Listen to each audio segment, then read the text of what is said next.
नारायण नारायण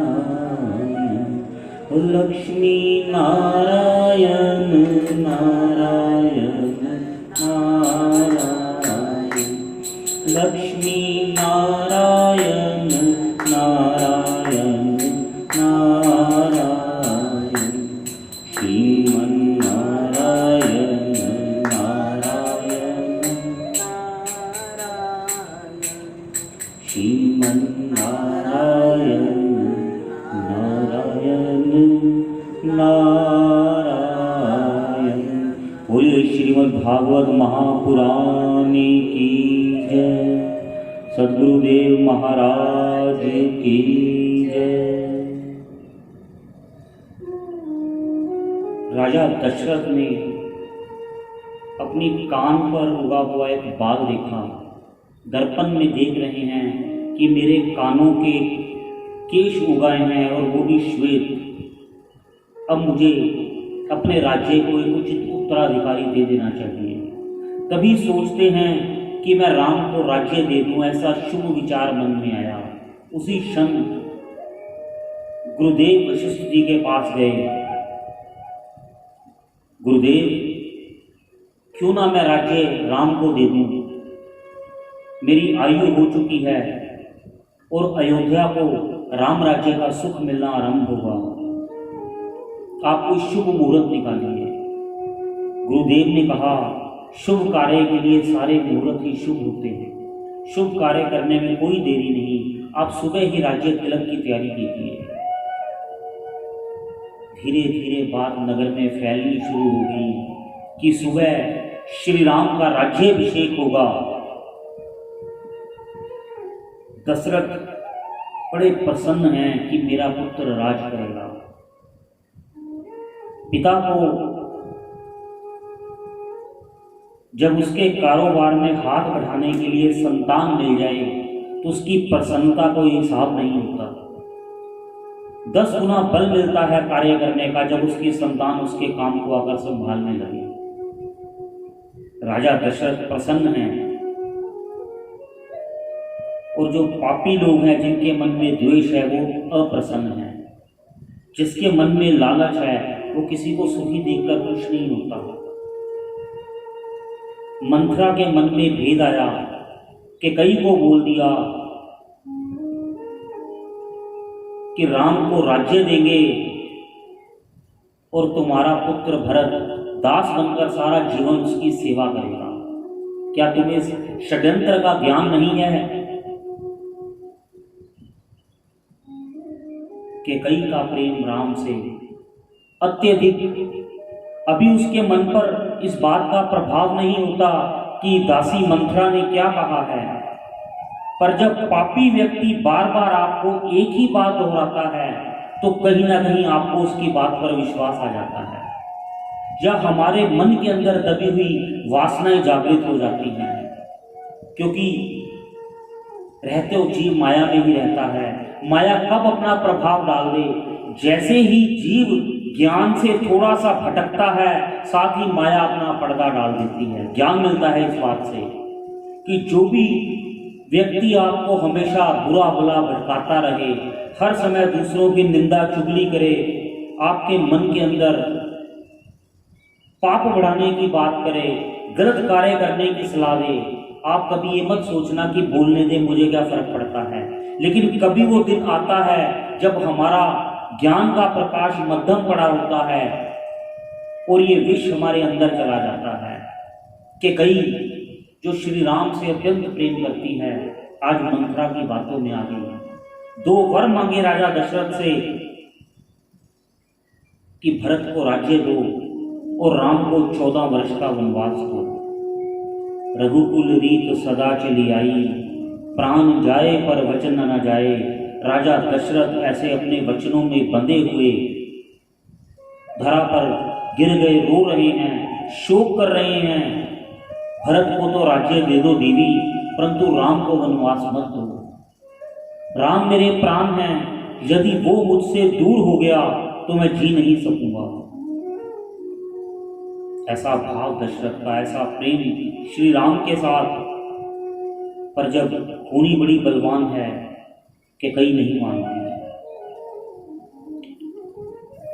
पूरी रात्रि राजा दशरथ धरा पर पड़े हैं, सुध नहीं है, हे राम हे राम हे राम कहते बेसुध हुए धरा पर गिरे पड़े हैं। सुबह का सूरज उगा, एक तरफ तो नगर में तैयारी है राज्याभिषेक की और दूसरी तरफ राजा दशरथ अपने भवन में नहीं है। गुरु वशिष्ठ ने सारी जानकारी ली, ये ऐसे अपशकुन क्यों हो रही हैं, इतनी सुंदर घड़ी है उत्सव की और राज्य महल के अंदर जो वायु चल रही है वो शोक की लहर चल रही है। आज पता नहीं वो आनंद क्यों नहीं है भोर में, क्यों पक्षियों की चहचहाट के अंदर वो खुशी नहीं है, वायु शीतल नहीं लग रही। राजा दशरथ से मिले, बोला राजा अस्वस्थ हैं, क्या बात हुई कि रानी ने 2 वर मांग लिए और राजा दशरथ वो 2 वर देने में समर्थ नहीं लग रहे। वर क्या है? भरत को राजा बना दो और श्री राम को 14 वर्ष वन के लिए भेज दिया जाए। धीरे धीरे बात सारे नगर में फैल गई। श्री राम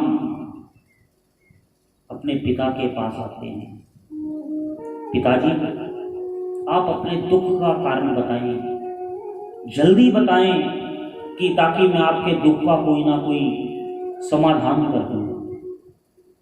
राजा नहीं बोल रहे कि कई ने बताया कि तेरे पिता ने मुझे ये 2 वर दिए थे, दोनों वर बताए। श्री राम मुस्कुरा रहे हैं। माता, इतनी सी बात के लिए आपको पिताजी को कहने की क्या जरूरत थी? आप मुझे ही कह देती तो भी मैं वन को चला जाता और मेरा भाई राजा बने, इससे बड़ी मेरे जीवन में सुख की और क्या बात है। मुझ में और भरत में अंतर ही क्या है? ये तो माता आपने मुझ पर कृपा की है कि मुझे 14 वर्षों तक संतों के दर्शन के लिए, ध्यान करने के लिए, तप करने के लिए आपने मेरे को वनवास दिया है। ये आपका आशीर्वाद मेरे पर कृपा की है।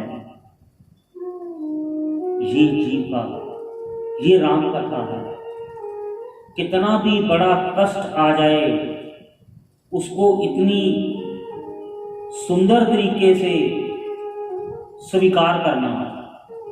उन्होंने बिल्कुल भी किसी भी तरह का प्रतिकार नहीं किया पिता की आज्ञा का। अभी पिता ने तो आज्ञा की ही नहीं। माता के वचन सुनकर राम कोई आवेश में नहीं आए।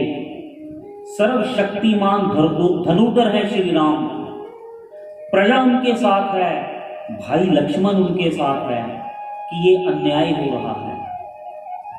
वचन पिता ने दिया है लेकिन ये कोई धर्म नहीं है। आप ज्येष्ठ पुत्र हैं, राज्य पर आपका ही अधिकार बनता है। सभी मंत्रीगण की सम्मति आपके साथ है। आप प्रभु भैया विद्रोह कर दें और अपने राज्य को ऐसे नहीं छोड़ना चाहिए। क्षत्रिय धर्म भी यही कहता है। लेकिन ऐसी श्री राम के अंदर विनम्रता कि मुझ में और भरत में क्या अंतर है। राज्य मैं करूं या भरत राजा बने उसमें कोई फर्क नहीं। ऐसा श्री राम चरित्र, श्री राम वन के लिए तैयार होते हैं। अब यहां चरित्र देखने वाला है देवी सीता का। वन की आज्ञा तो केवल श्री राम को मिली है, सीता को नहीं मिली। श्री राम ने देवी सीता से कहा कि तुम महल में रहो और सास ससुर की सेवा का लाभ उठाओ, क्योंकि तुम्हारा यही धर्म है। जब पति घर में ना हो तो उसके माता पिता की सेवा करना पत्नी का धर्म है। अब सीता बड़ी दुविधा में कि मैं अगर इनकी बात मान लूं और इनके बिना घर में रह जाऊं तो मेरा जीवन ही संभव नहीं है। ये प्राण पखेरु उड़ जाएंगे। जब ये जीवन ही नहीं रहेगा तो मैं कैसे सास ससुर की सेवा करूंगी, लेकिन अपने पति की बात को मना भी नहीं कर सकती। कौशल्या मां के पास आज्ञा लेने गई है, माता कि मेरा धर्म क्या है। प्रभु कह रहे हैं कि राज्य महल में ही रहो, सास ससुर की सेवा करो, परंतु मैं जानती हूं श्री राम के बिना मैं इस जीवन की कल्पना भी नहीं कर सकती। ये देह ही मेरे से चली जाएगी तो मैं उनकी बात का आज्ञा पालन नहीं कर पाऊंगी। जहां राम वहीं सीता, ये दो नहीं एक हैं। कौशल्या बड़ी प्रसन्न हुई, वाह पुत्री, तुमने क्या बात कही, ऐसा स्त्री धर्म, जाओ तुम अपने पति के साथ वन में जाओ। यहां पर माता का भी स्वभाव देखने वाला है।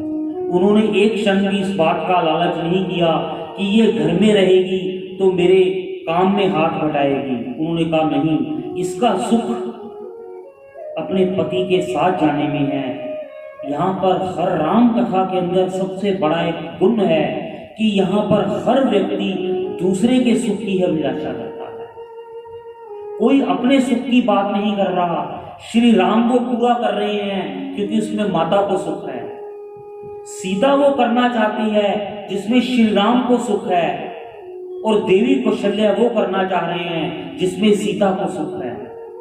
अब लक्ष्मण गेट पर आकर खड़े हो गए, भैया मैं आपको अकेले वन में जाने नहीं दूंगा, मैं तो आपकी परछाई हूं, कभी छाया भी अलग हो सकती है, मुझे तो आपके साथ ही रहना है। श्री राम जानते हैं कि लक्ष्मण मेरे बिना नहीं रह सकता, उसे नित्य मेरी सेवा करने की आदत है, नित्य मेरे चरण चापता है, हर वक्त मेरा ध्यान रखता है, उसके जीवन का सबसे बड़ा कार्य मेरा ही ध्यान है। लक्ष्मण को कहा, जाओ तुम मां सुमित्रा से आज्ञा ले आओ, यदि मां आज्ञा दे दे तो तुम मेरे साथ वन में चलना। अब लक्ष्मण के मन में चिंता है कि मां मुझे आज्ञा क्यों देगी, मां कैसे अपने पुत्र को जाने दे देगी अपने भाई के साथ, वो कदापि ऐसा नहीं करेगी। लेकिन भैया ने कहा है कि मां की आज्ञा लेकर जाना। लक्ष्मण मां से आज्ञा लेने जाते हैं। मां, भैया 14 वर्ष के लिए वन में जा रहे हैं, भाभी भी साथ जा रही हैं, मेरा जीवन श्री राम के बिना नहीं है, मेरी आपसे प्रार्थना है कि मुझे भैया के साथ जाने की आज्ञा दें, क्योंकि भैया ने कहा है यदि माता ने आज्ञा नहीं दी तो मैं तुमको साथ नहीं लेकर जाऊंगा। और उस मां का सीना, एक क्षण के लिए मां ने ये नहीं सोचा कि मेरा पुत्र क्यों घर छोड़ के जाए, क्यों वो 14 वर्ष वन में घूमे। वो जानती है कि लक्ष्मण का सुख श्री राम के साथ है। पुत्र, आज तूने मेरी ममता का, आज मेरे दूध का तूने फल पूरा अदा कर दिया। तूने इतनी अच्छी बात कही तो एक बात मेरी भी सुन ले, सेवक का धर्म बड़ा कठोर है, सेवक धर्म अति कठोरा। जब जब स्वामी सोता है तो सेवक को सोने का अधिकार नहीं है, सेवा के अंदर किसी भी प्रकार का अवकाश नहीं है। ये ना हो कि तू सेवा में चूक कर ले और मेरी ममता का ऋण ना उतार पाए। मां अपने पुत्र को कह रही है 14 वर्ष मुझे सोना नहीं है, क्योंकि तू सेवक की तरह चला है और सेवक के कार्य में कहीं निद्रा नहीं आती। ऐसा मां का वचन है। ऐसी माता, हर जीव, हर व्यक्ति केवल दूसरे के सुख की ही बात करता है, किसी का कोई भी निजी स्वार्थ नहीं है। खूनी के वश आकर केवल कई ही है पूरे राजमहल में जिसको निजी स्वार्थ लग रहा है नहीं, खूनी बलवान है। श्री राम वन में जाते हैं, तैयारी करते हैं, वलकल धारण करते हैं। राम, सीता और लक्ष्मण वन की ओर गमन करते हैं। वन के अंदर श्री राम को बहुत से ऐसे संतों का दर्शन हुआ जहां से श्री राम ने बहुत ज्ञान लिया। श्रृंगवेरपुर प्रभु पहुंचते हैं जहां पर भगवान की गुहू से मित्रता हुई। प्रथम रात्रि भगवान ने वहीं गुजारी। पत्तों की और वानों की सेज पर भगवान उस बिछोने के ऊपर राम और सीता विश्राम कर रहे हैं और सामने गुहू, निषाद राज गुहू और लक्ष्मण जी बैठकर दर्शन कर रहे हैं श्री राम के। प्रेम अश्रुओं से नेत्र भरे हुए हैं कि ये वो राम हैं जो कभी सोनों के बिछोनों पर सोते हैं, आज कैसे पत्तों के बिछोनों पर विश्राम कर रहे हैं। वारे होनी, कब राजा को रंक बना दे, कब रंक को राजा बना दे। ये घटना श्री राम की है जो भगवान विष्णु का अवतार हैं। उनको इस धरा पर मृत्यु लोक में आने पर ऐसे सारे कष्टों को झेलना पड़ा, तो आम जीव की तो हालत ही क्या है। गुरु कहते हैं पाषाण जैसा हृदय है उस माता का जिसने इस कोमल जैसे बालकों को इस कांटों की झाड़ियों वाले वन में भेज दिया। देवी सीता जिसने कभी कल्पना में कभी कांटे नहीं देखे होंगे, आज उस कांटों के धरा पर नंगे पांव चलकर आई हैं और इस पत्तों के बिछोनों पर सो रही हैं। लेकिन लक्ष्मण कहते हैं भैया, मेरे भैया श्री राम कहते हैं इसमें माता का कोई दोष नहीं है, खूनी बड़ी बलवान है, मेरे ही कुछ ऐसे कर्म होंगे जिसकी वजह से मुझे ये दिन देखना पड़ा, इसमें किसी का कोई दोष नहीं है। ज्ञान मिलता है भगवान ने अपने जीवन के अंदर जो कुछ भी किया वो सिर्फ कलयुग में हम जैसे लोगों को ज्ञान देने के लिए किया। किसी के साथ कितना भी बुरा हो जाए, श्री राम ने कभी किसी दूसरे को दोष नहीं दिया। हमेशा यही कहा मेरे कर्म है, मेरे भाग्य में लिखा था, मैंने ही कुछ पूर्व जन्म में ऐसा किया होगा, कभी दूसरों के दोष नहीं लगाया। केवल प्रसंग आता है श्री राम गंगा पार जाना है, केवट है, लकड़ी की नाव है। लक्ष्मण जी प्रार्थना करते हैं कि हमें गंगा पार करवा दो। केवट बोला मैं तो उन्हें गंगा पार जरूर करवाऊंगा, परंतु मेरी एक शर्त है। ये वही अयोध्या के कुंवर राम है ना, जिनकी चरण धूलि से पत्थर नारी में परिवर्तित हो गई थी। अरे मैं गरीब केवट हूं, यदि मेरी नाव लकड़ी की है, इनके चरण पड़ते ही अगर ये नारी बन गई तो मैं अपना पेट कैसे भरूंगा। मेरा तो भरण परण, मेरी तो जीवनी का एक ही साधन केवल मेरी नाव है, मेरा परिवार कैसे पलेगा। पहले मैं इनकी परीक्षा लूंगा, क्या करना चाहते हो। केवट कठोते में जल भर के ले आया, भगवान के चरणों को पखारता है, चरणों को पखार कर उस जल को पीता है। अब कहता है कि मुझे कुछ नहीं हुआ ना, अब प्रभु आप मेरी नाव में विराजमान हो सकते हैं। ऐसा भाग्य कि साक्षात नारायण के चरणों को पखार रहा है एक केवट। कौन है ये केवट? राजा परीक्षित ने पूछा, गुरुदेव करोड़ों जन्मों के पुण्य होने पर भी सत्पुरुषों को भगवान के दर्शन का पुण्य प्राप्त नहीं होता, और भगवान के चरणों को पखारने वाला ये केवट कौन है? ऐसा इसने कौन सा कर्म किया है जो ये ईश्वर के चरणों को पखार रहा है और चरणाव्रत को ग्रहण कर रहा है? सुखदेव जी ने कहा, पूर्व जन्म में ये केवट कछुआ था। क्षीर सागर के अंदर भगवान विष्णु अपनी शेषनाग शैया पर विश्राम करते हैं। ये भगवान के चरण छूने के लिए बार बार जाता है। जैसे ही ये भगवान के चरण कमलों की ओर जाता है, शेषनाग पुकार मांगते हैं और ये दूर गिर जाता है।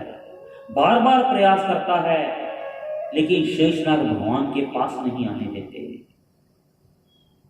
लेकिन भगवान विष्णु ने देखा कि मुझसे अति प्रेम करने वाला ये केवट, इसने अपने इस देह का ही त्याग कर दिया मेरे दर्शन को पाने के लिए। एक छोटा सा जीव शेषनाग से बार बार भिड़ रहा है, उसको पता है कि उसके प्राण चले जाएंगे, लेकिन अपने प्रभु से मिलने की आकांक्षा, अभिलाषा इतनी ज्यादा है कि प्राण जाते हैं तो चले जाएं, मैं एक बार प्रभु के चरणों को छू तो आऊं, ऐसी भावना उस कछुए की। तब भगवान ने उस पर कृपा की, वरदान दिया, तेरी ये कामना में जब मैं श्री राम का अवतार लेके आऊंगा तब पूरी करूंगा। आज वही कछुआ केवट बनकर आया है और श्री राम भगवान का अवतार, आज कछुए की मन की कामना को भगवान ने पूरा किया। देवी सीता केवट को उतराई देना चाहती है, केवट नहीं लेता। प्रभु आपसे क्या लेना, आपकी और मेरी जाति तो एक है। अब लक्ष्मण जी को बड़ा क्रोध आया कि हम क्षत्रिय सूर्यवंशी, ये जातीय करने वाली बात इसने कैसे कह दी। घूरते हैं टेढ़ी भौहों से, प्रभु मैं पार करवाता हूं नदी को, आप भवसागर से पार करवाने वाले हो, तो आप तो दोनों, मैं भी पार करवाने वाला, आप भी पार करवाने वाला। आप मेरे घर पे आए तो मैंने नदियां पार करवा दी, जब मैं आपके द्वार पर आऊंगा आप भी मेरे को भव से पार लगवा देना। लक्ष्मण प्रसन्न हो रहे हैं, वारे भक्त तेरी भक्ति को प्रणाम। ऐसा केवट का भाव देखकर प्रभु बड़े प्रसन्न होते हैं, लक्ष्मण जी बड़े प्रसन्न होते हैं। यहाँ पे भी सूत्र है, भगवान ने अपने जीवन में कभी कोई जाति भेद नहीं किया। भील जाति का गुहू भगवान ने उसको हृदय लगाकर प्रेम से कहा, तुम मेरे मित्र हो। भगवान ने कोई जाति भेद नहीं किया। केवट छोटी जाति का, लेकिन भगवान ने उसको भी हृदय कमल के साथ लगाया। भगवान ने कभी किसी के साथ जाति भेद नहीं किया। ये तो सब जीव के बनाए हैं, भगवान ने कहीं भी कोई जाति भेद कहीं नहीं किया। भगवान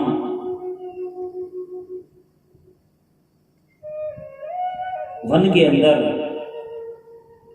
रह रहे हैं। भरत जी, दूसरी तरफ का चित्र है कि भरत जी ननिहाल से वापस आते हैं। पता चलता है कि श्री राम को वनवास हुआ। कोसते हैं अपने आप को, अपनी माता पे क्रोध करते हैं। तभी निर्णय लेते हैं कि मैं राजा नहीं बनूंगा, मैं अपने भाई को लेने के लिए वन में जाऊंगा। मेरे को पता है कि मेरे भैया मुझसे बड़ा प्रेम करते हैं, यदि मैं उनसे विनय प्रार्थना करूंगा वहीं पर जाकर उनका राज्याभिषेक कर दूंगा और पिताजी के वचनों को पूरा करने के लिए 14 वर्ष मैं वन में रहूंगा।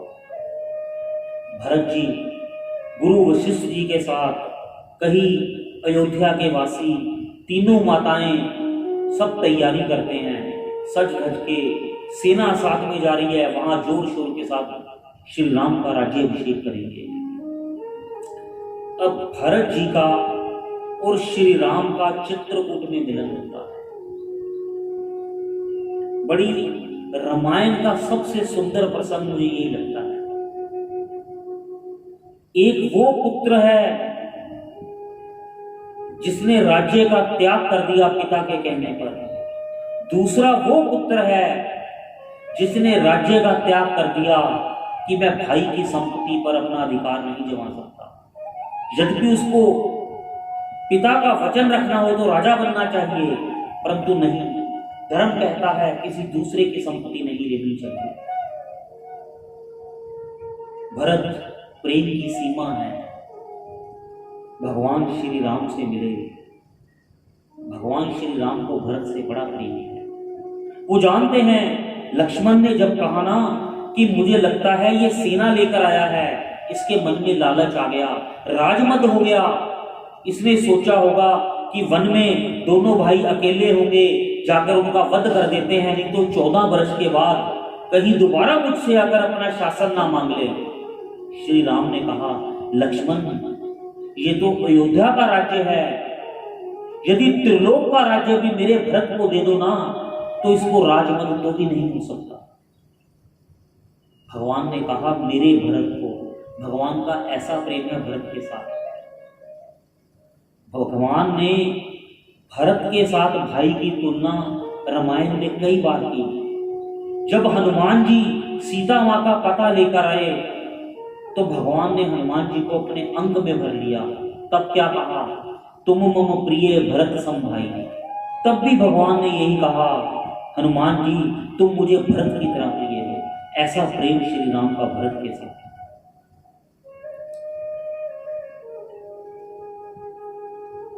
गुरु वशिष्ठ, भरत जी, राजा जनक सभा में विराजमान हैं, तीनों माताएं, नगरवासी, स्वयं श्री राम। अब फैसला करना है कि क्या किया जाए। भरत ने कहा, भैया आप मेरे ही कारण वन में आए हैं। यदि मैं ना होता तो शायद आपको ये दिन ही ना देखना पड़ता।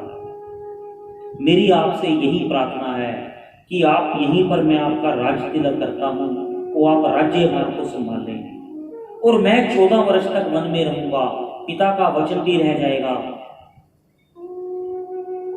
जब ये बात श्री राम नहीं माने तो प्रभु मैं और शत्रुघ्न दोनों 14 वर्ष तक वन में रहेंगे, आप और लक्ष्मण द्वारा राज्यभार संभाल लेंगे। आप ऐसा भी नहीं मानेंगे तो हम तीनों भाई आजीवन वन में रहने के लिए तैयार हैं, किंतु आप अयोध्या चले जाइए, क्योंकि आपके बिना अयोध्या अनाथ है। पिताश्री भी इस धराधाम को छोड़कर चले गए हैं। यदि आप भी अयोध्या से दूर रहे तो प्रजा का क्या बनेगा। प्रजा के लिए आपका भी धर्म है और हमारे पिताजी ने तो प्रजा धर्म से ऊपर किसी धर्म को माना ही नहीं। अपनी प्रजा के लिए हमेशा उन्होंने अपने पुत्र जैसा व्यवहार ही किया है। तो आपको चाहिए कि प्रजा को दुख ना हो और प्रजा केवल आपको ही राजा के रूप में देखना चाहती है। श्री राम बात सुन रहे हैं। जब भरत ने कहा, भैया यदि आप वापस जाने को ना माने तो मैं यही सर पटक पटक कर अपने प्राण दे दूंगा। श्री राम का दिल घबरा गया, हृदय भर गया, रो पड़े, खड़े हो गए। नहीं भरत, तुम अपने प्राणों के जाने की बात मत करो, क्योंकि श्री राम जानते हैं कि भरत का वचन कभी मिथ्या नहीं होता। ये केवल कहने की बात नहीं है, मैं अपने प्राण दे दूंगा। वो जानते हैं कि भरत ने अगर ऐसा कह दिया तो वो अपने प्राण दे देगा। यदि तुम कहो मैं वो करने को तैयार हूं। तुम्हारे प्राणों से प्रिय मुझको कोई नहीं है। पिता का वचन टूटता है तो टूट जाए, मुझे जीवन भर कलंकित रहना पड़े, परंतु भरत तुमसे प्रिय मेरे को कोई नहीं है। तू जैसी आज्ञा करेगा मैं वैसा करने को तैयार हूं। श्री राम ऐसा भरत जी की प्रेम धारा में बहे कि वहां पर जितने भी ज्ञानी बैठे हैं, गुरु वशिष्ठ भी प्रेम में बह गए। राजा जनक का ज्ञान भी शून्य पड़ गया। भरत ने कहा, अब आप ही फैसला कीजिए कि क्या करना है।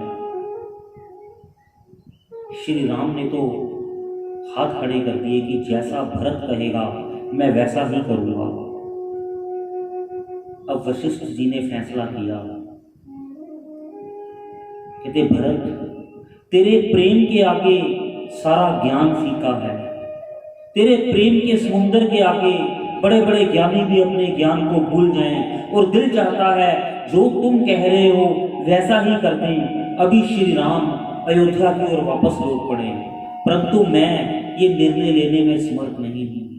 यहाँ पर राजा जनक विराजमान हैं, विदेह हैं, इनसे बड़ा ज्ञानी कौन ही है। मैं इनसे प्रार्थना करता हूं कि इस बात का निर्णय अब राजा जनक ही नहीं।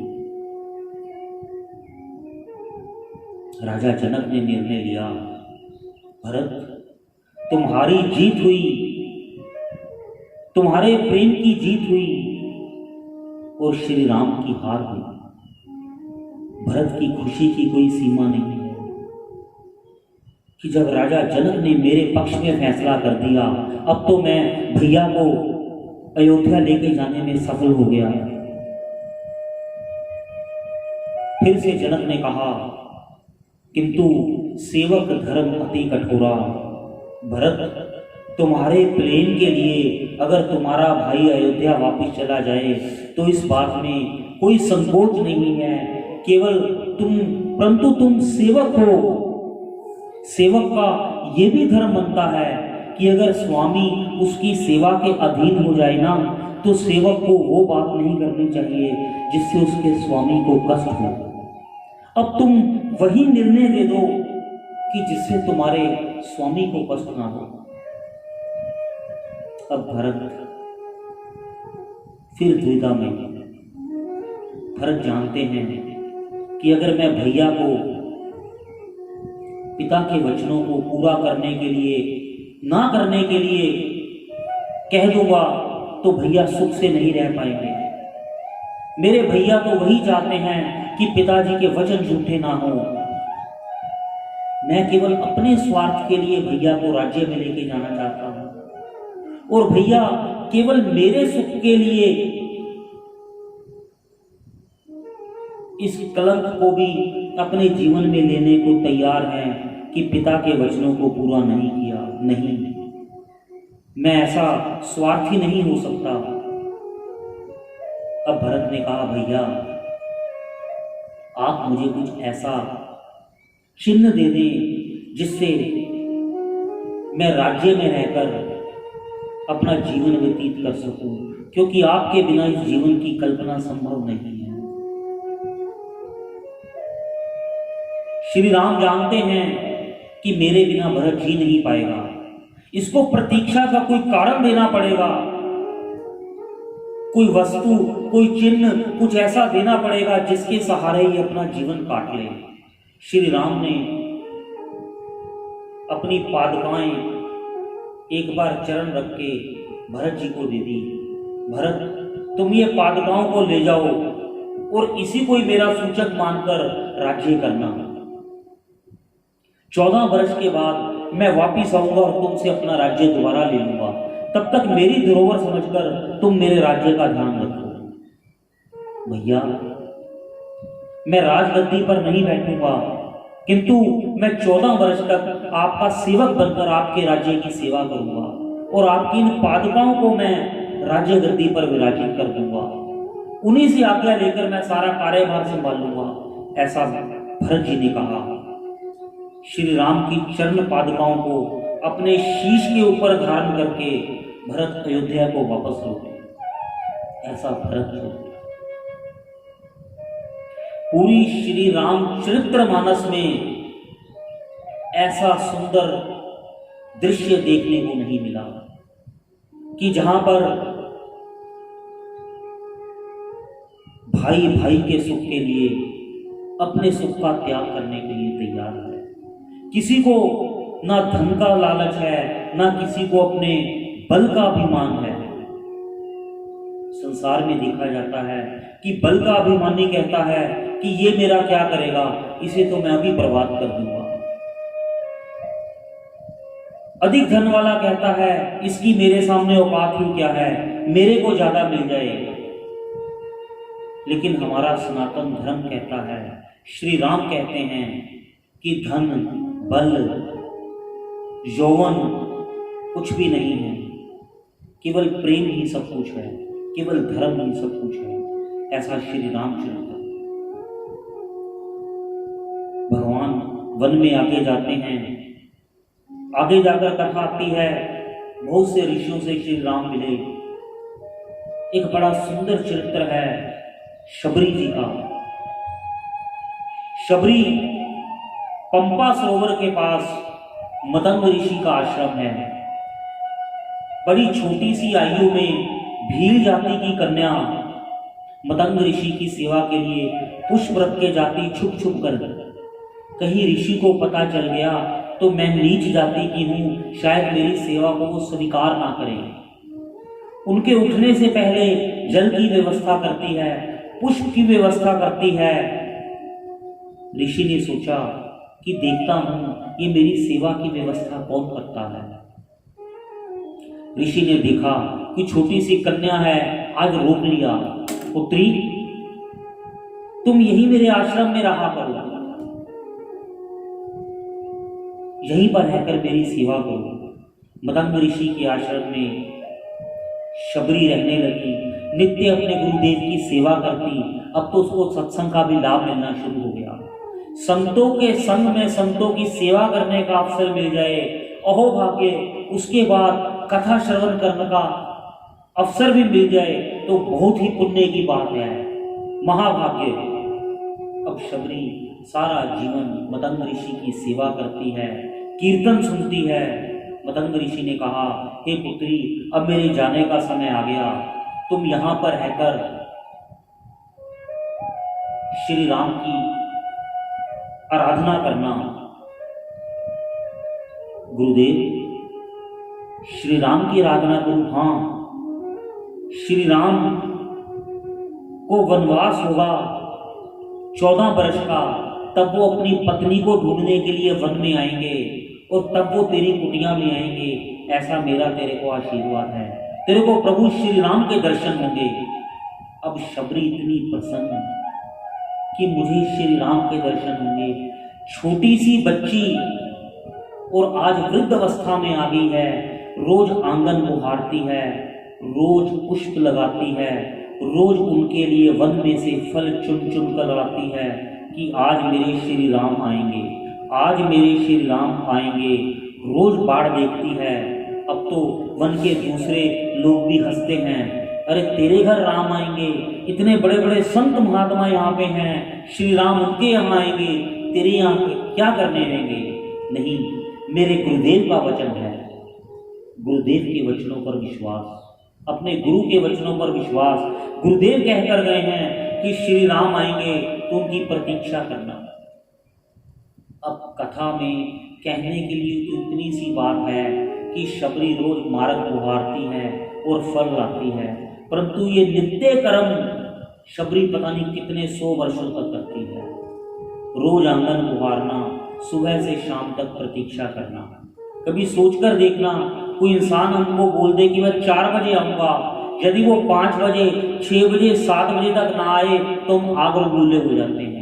उसके बाद क्या कहते हैं, ठीक है जमाना होगा आ जाएगा। लेकिन शबरी नित्य प्रतीक्षा करती है, नित्य आंगन बुहारती है, फूल बिछाती है, फल चुप कर लाती है।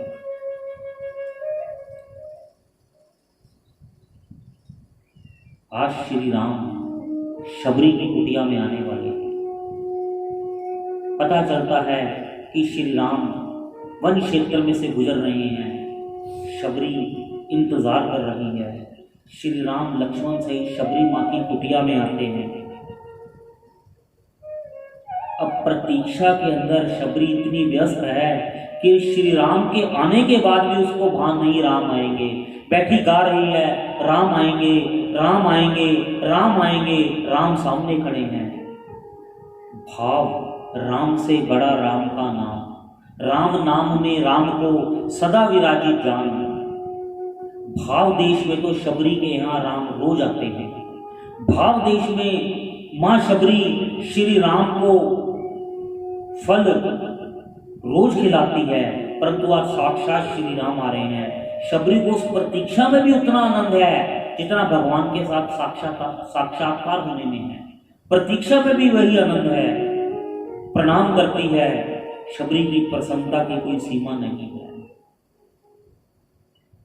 राम आ गए, मैं कब से प्रतीक्षा कर रही हूँ। एक एक बेर मुंह से खाती है, चक्कर कि कहीं कड़वा तो नहीं, मीठे फल भगवान राम को खिला रही हो। लक्ष्मण जी देख रहे हैं कि आज ब्रह्म को कोई जूठा खिला रहा है और भगवान उसको ग्रहण कर रहे हैं। अर्थात ये कथा हमें ये भी ज्ञान देती है, यदि मन सच्चा हो और हृदय में प्रेम हो तो भगवान को कोई झूठ सूझ का नहीं है। ये सब जीव के बनाए हैं, नहा लो, धो लो, देह को पवित्र कर लो। अरे यदि मन में सच्चाई है, आतुरता है अपने भगवान से मिलने की, हृदय में प्रेम है, भाव है, तो भगवान इन चीजों को देखते नहीं हैं कि तू कौन सी जाति का है, तू स्नान करके आया है कि नहीं। भगवान केवल भाव के हैं, सिर्फ भाव को ही ग्रहण करते हैं। शबरी से भगवान का मिलन होता है। भगवान शबरी को सद्गति प्रदान करते हैं। उसके बाद भगवान लंका पर विजय करते हैं। लंका पर विजय करके सीता माँ को साथ लेकर श्री राम दोबारा अयोध्या में जाते हैं और राम राज्य की स्थापना करते हैं। श्री राम के राज्य में कोई कष्ट नहीं है, कोई बीमारी नहीं है, कोई संताप नहीं है, कोई क्लेश नहीं है, कोई भाई भाई का झगड़ा नहीं है। ऐसा राम राज्य श्री राम ने हजारों हजारों वर्ष तक राज्य किया। ऐसी श्री राम की कथा। बोलिए मर्यादा पुरुषोत्तम भगवान श्री राम की जय। अब इसके बाद दशम स्कंद की कथा में हम प्रवेश करेंगे, जहाँ पर श्री कृष्ण जन्म और कृष्ण की लीलाओं का वर्णन होगा। ये कथा हम कल करेंगे।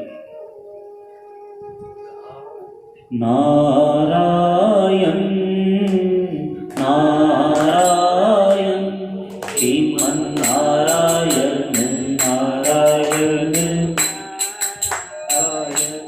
भजमन नारायण नारायण नारायण श्रीमन्नारायण नारायण नारायण श्रीमन्नारायण नारायण नारायण लक्ष्मी नारायण नारायण नारायण लक्ष्मी नारायण नारायण नारायण नारायण नारायण श्रीमन्नारायण नारायण नारायण। ले श्रीमद् भागवत महापुराण की जय।